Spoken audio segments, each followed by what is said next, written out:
कहानी की शुरुआत में हमें बताया जाता है कि 2005 में साइंटिस्ट ने पृथ्वी की तरह ही एक दूसरा प्लेनेट ढूंढ लिया जिसका वातावरण पूरी तरह से पृथ्वी की तरह ही था। फिर 2006 में नासा ने एक ट्रांसमिशन डिवाइस बनाया जिसकी हेल्प से वो उस प्लेनेट को कांटेक्ट करने की कोशिश करने लगे और इस मिशन का नाम उन लोगों ने द ब्रेकन प्रोजेक्ट रखा। इस दौरान वो लोग हर 24 घंटे में हवाई पर बने अपने बीकन प्रोजेक्ट बेस से उस ग्रह को सिग्नल भेजने लगे जिससे वो लोग उनसे कांटेक्ट कर सके। अगले सीन में हम एलेक्स और स्टोन नाम के आदमियों को देखते हैं। इस दौरान एलेक्स का बर्थडे था, इसीलिए उसका भाई स्टोन उसे अपने जीवन की नई शुरुआत करने के लिए कहता है। तभी एलेक्स की नजर बार में आई एक लड़की पर पड़ती है जिसका नाम सैम होता है। इस दौरान वो वहाँ पर चिकन बर्गर मांगती है लेकिन किचन बंद होने की वजह से उसे बार में चिकन बर्गर नहीं मिलता। ये देखकर स्टोन के रोकने के बावजूद एलेक्स उसके पास पहुँच जाता है और उसे 5 मिनट में चिकन बर्गर लाकर देने के लिए कहता है। लेकिन शॉप बंद होने की वजह से एलेक्स शॉप की छत तोड़कर अंदर पहुँचता है और वहाँ से चिकन बर्गर लेकर वापस आने की कोशिश करने लगता है। इस दौरान शॉप में बहुत ही ज्यादा नुकसान हो जाता है और इसी दौरान वहाँ पर पुलिस भी आ जाती है।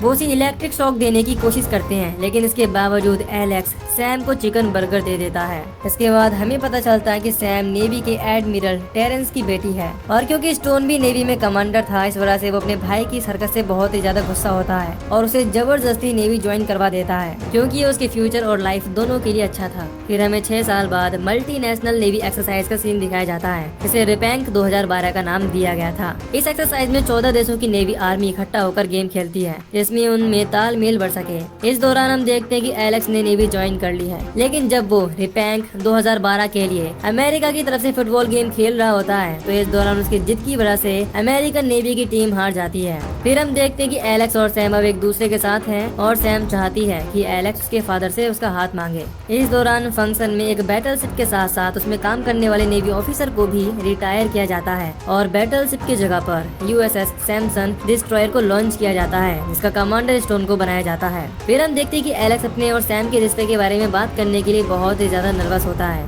इसीलिए वो बाथरूम में जाकर प्रैक्टिस करने लगता है। तभी वहाँ पर जापानीज शिप का कैप्टन नगाटा पहुँच जाता है जिसने गेम के टाइम पर एलेक्स के मुंह पर लात मारी थी। इसी वजह से एलेक्स और नगाटा में लड़ाई हो जाती है जिसकी वजह से उन्हें टेरेंस के पास ले जाया जाता है लेकिन इस दौरान वो दोनों ही झगड़े के बारे में झूठ बोल देते हैं। इसके बाद टेरेंस एलेक्स से कहता है कि शायद ये तुम्हारा आखिरी गेम हो इसीलिए तुम इसे अच्छे से एंजॉय कर लो। फिर एलेक्स को उसका भाई स्टोन बताता है कि शायद गेम से वापस लौटने के बाद तुम्हें नेवी से निकाल दिया जाए। इस बात से एलेक्स काफी परेशान हो जाता है और स्टोन से अपनी हेल्प करने के लिए कहता है लेकिन वो भी उसकी मदद करने में पूरी तरह से नाकाम था। फिर हमें सैम को दिखाया जाता है जो एक फिजिकल थेरेपिस्ट का काम करती थी। इस दौरान वो मिक नाम की एक सोल्जर से मिलती है जिसकी दोनों टांगे कट चुकी थी। इस वजह से वो पूरी तरह से निराश हो चुका था लेकिन सैम उसे अपने साथ वॉक पर चलने के लिए कहती है। अगले सीन में नासा को 5 अनजान चीजें पृथ्वी पर आती हुई दिखाई देती हैं। इनमें से एक सैटेलाइट से टकराने की वजह से टूटकर अलग हो जाती है, बाकी 4 प्रशांत महासागर में हवाई के पास गिरती हैं। इधर टूटा हुआ पार्ट भी हांगकांग में गिरता है जिसकी वजह से बहुत सारे लोग मारे जाते हैं। फिर जब हांगकांग में गिरी हुई उस चीज की जांच की जाती है तो पता चलता है कि वो सिर्फ पृथ्वी से नहीं है, जिससे ये बात कंफर्म हो जाती है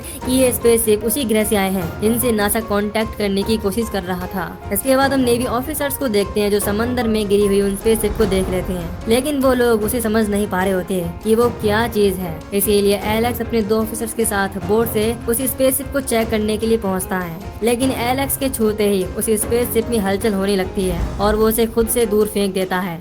फिर सबके देखते ही देखते उस स्पेसशिप से 2 अजीब सी लाइट्स निकलती हैं जो कुछ दूर के एरिया को पूरी तरह से एक शील्ड से कवर कर देती हैं। इसमें नेवी के 3 डिस्ट्रॉयर भी आ जाते हैं। इस दौरान जब एक फाइटर प्लेन उस फील्ड को क्रॉस करने की कोशिश करता है तो वो ब्लास्ट हो जाता है। इसके बाद हम एलियन शिप का सीन देखते हैं जिसके अंदर से 3 फाइटर स्पेसक्राफ्ट निकलने लगते हैं जो कि बहुत ही ज्यादा खतरनाक थे। इसके बाद उनमें से एक स्पेसक्राफ्ट अजीब तरह की आवाजें निकालने लगता है। इसकी फ्रीक्वेंसी की वजह से सब लोगों के कानों में बहुत दर्द होने लगता है। इसीलिए सभी ऑफिसर समझ जाते हैं कि वो एलियन लड़ने के लिए यहाँ पर आए हैं, इसीलिए वो भी उनका सामना करने के लिए तैयार हो जाते हैं। तभी जॉन पॉल जोन्स डिस्ट्रॉयर पर एलियन स्पेसक्राफ्ट अपने एक अजीब से हथियार से अटैक कर देता है। ये देखकर ऑफिसर स्टोन उनका सामना करने की कोशिश करता है लेकिन वो एलियन दोबारा से उनके डिस्ट्रॉयर पर बहुत सारे हथियारों से अटैक कर देते हैं। इससे सैमसन डिस्ट्रॉयर के साथ साथ स्टोन और उसके बहुत सारे साथी भी मारे जाते हैं। अपने भाई को मरा हुआ देखकर एलेक्स बहुत ही ज्यादा दुखी होता है। फिर जब वो जॉन पॉल जोन्स शिप में पहुँचता है तो सीनियर होने की वजह से वही शिप का कमांडर बनता है।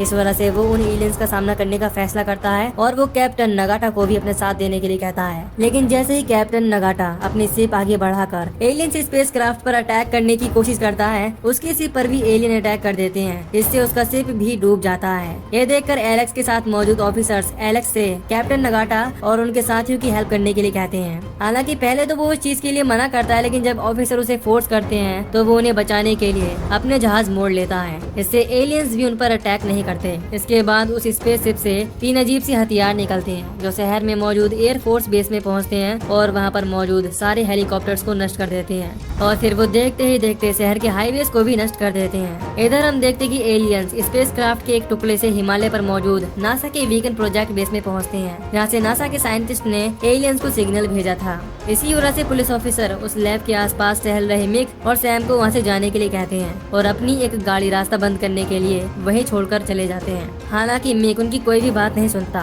और लैब की तरफ बढ़ने लगता है, इसीलिए मजबूरन सैम भी उसके साथ हो जाती है। इसके बाद हम फिर से एलेक्स को देखते हैं, जिसके ऑफिसर्स पानी में पड़े हुए एक बेहोश एलियन को ले आए होते हैं और क्योंकि उस एलियन के चेहरे पर अजीब सा हेलमेट लगा हुआ था, इसीलिए एलेक्स कैप्टन नगाटा के साथ उस हेलमेट को निकालता है, जिससे वो सब काफी डर जाते हैं क्योंकि वो एलियन काफी भयानक लग रहा था। तभी उनकी शिप पर उस एलियन के साथ ही अटैक कर देते हैं और उसे सब लोगों के देखते ही देखते वहाँ से ले जाते हैं। ये देखकर एलेक्स भी बहुत ही ज्यादा डर जाता है, लेकिन इस दौरान उन्हें लगता है कि अब भी उनके शिप पर एलियन मौजूद है, इसीलिए एक ऑफिसर चेक करने के लिए शिप के अंदर पहुँचता है। तभी एक एलियन पहुँचकर वहाँ पर मौजूद मिसाइल को नष्ट करने लगता है, जिससे वो ऑफिसर उस एलियन पर अटैक कर देता है, लेकिन वो एलियन उसे मारने वाला होता है। तभी एलेक्स वहाँ पहुँचकर उस एलियन को गन से शूट करने लगता है, जिससे वो एलेक्स पर भी अटैक कर देता है। इसके बाद एलेक्स वहाँ मौजूद दूसरे ऑफिसर को कंट्रोल रूम में जाने के लिए कहता है और खुद बाहर आ जाता है। इससे एलियन भी उनका पीछा करते हुए बाहर आ जाते हैं। तभी वो ऑफिसर कंट्रोल रूम से उस एलियन को शूट करके बहुत ही बुरी तरह से मार देती है।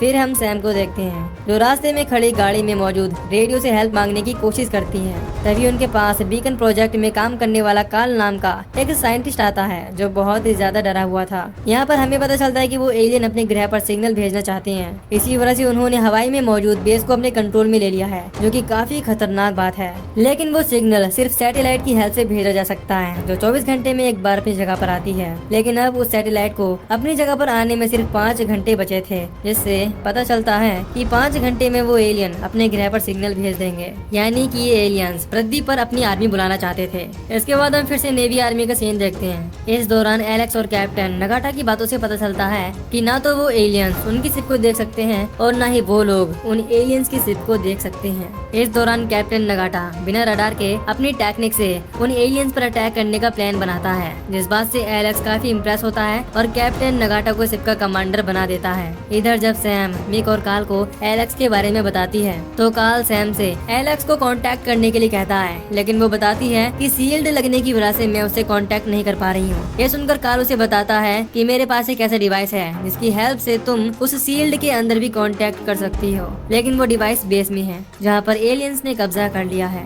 इसीलिए सैम और मिक कार्ल को वो डिवाइस लेकर आने के लिए कहते हैं। हालांकि पहले तो वो मना करता है, लेकिन मजबूरन वो इस चीज के लिए तैयार हो जाता है। फिर जब वो उस डिवाइस को लेकर वापस लौट रहा होता है, तो एक एलियन उसे देख लेता है, लेकिन वो उसे कोई भी नुकसान नहीं पहुंचाता। इससे कार्ल वो डिवाइस लेकर सही सलामत वापस लौट आता है। इसके बाद हम फिर से शिप का सीन देखते हैं, जहाँ पर वो लोग एलियंस स्पेसक्राफ्ट पर अटैक करने की कोशिश करते हैं। हालांकि पहले तो वो इस चीज में नाकाम रहते हैं, जिससे 2 स्पेसक्राफ्ट उनकी शिप को चारों तरफ से घेरने लगते हैं, लेकिन फिर वो कैप्टन नगाटा की हेल्प से अपनी तरफ आ रहे दोनों स्पेसक्राफ्ट को खत्म कर देते हैं। तभी सैम भी एलेक्स के पास रेडियो से कांटेक्ट करती है और सिग्नल के बारे में बताती है। ये जानकर एलेक्स सैम को तुरंत वहाँ से निकलने के लिए कहता है। तभी एक और स्पेसक्राफ्ट उनकी तरफ बढ़ने लगता है। इससे एलेक्स उन्हें शिप के साथ चट्टानों के पास ले आता है और फिर सूरज के निकलते ही कैप्टन नगाटा के साथ उनके स्पेसक्राफ्ट के शीशे पर स्नाइपर से अटैक करके उसे तोड़ देता है, क्योंकि वो एलियंस धूप की रोशनी में जिंदा नहीं रह सकते थे। इसी वजह से वो जलकर बहुत ही बुरी तरह से मारे जाते हैं। तभी शिप पर वही अजीब से खतरनाक हथियार अटैक कर देते हैं, जिन्होंने शहर पर हमला किया था।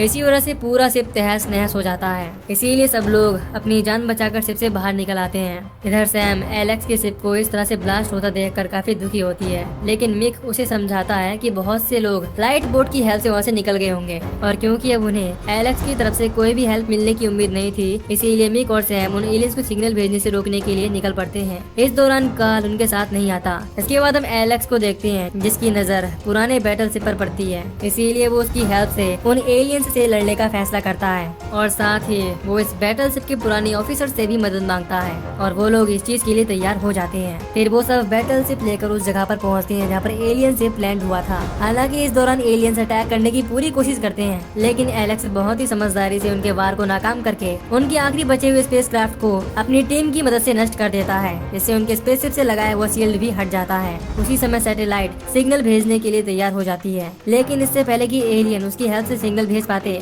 सैम और मिक गाड़ी की हेल्प से सिग्नल के केबल को तोड़ देते हैं। पर इस दौरान सैम का पैर गाड़ी में फंस जाता है। तभी एक एलियन भी उन्हें देख लेता है, इसीलिए मिक उसे रोकने के लिए आगे बढ़ता है। हालांकि मिक उस एलियन पर अटैक करके उसका हेलमेट निकाल देता है, लेकिन इसके बावजूद जब वो एलियन मिक को मारने वाला होता है तभी वहाँ पर कार्ल पहुँच जाता है, जो उस एलियन पर अटैक करके उसे रोकने की कोशिश करता है। इसके बाद कार्ल और सैम मिक के साथ वहाँ से निकल जाते हैं। इधर एलेक्स मिसाइल से हवाई पर बने बेस को उड़ाने वाला होता है, तभी वहाँ पर एलियन स्पेसक्राफ्ट से फिर से वैसे ही हथियार निकलने लगते हैं जिनसे सिटी पर हमला किया गया था। लेकिन इसके बावजूद एलेक्स सिग्नल ट्रांसफर होने से रोकने के लिए बेस को मिसाइल से उड़ा देता है। फिर जब वो हथियार उनके बैटलशिप पर पहुंचने वाला होता है तभी एयरफोर्स वहां आकर उन हथियारों को उड़ा देती है, जिससे एलेक्स और उसके साथी बच जाते हैं। अगले सीन में हम देखते हैं कि मिक और स्टोन के साथ साथ एलेक्स और उसके साथियों को भी इतनी बहादुरी से एलियंस का सामना करने के लिए मेडल दिया जाता है। इस दौरान टेरेंस एलेक्स को कमांडर बनने का ऑफर भी देता है। इसके बाद सैम एलेक्स को अपने फादर टेरेंस के पास रिश्ते की बात करने के लिए भेजती है।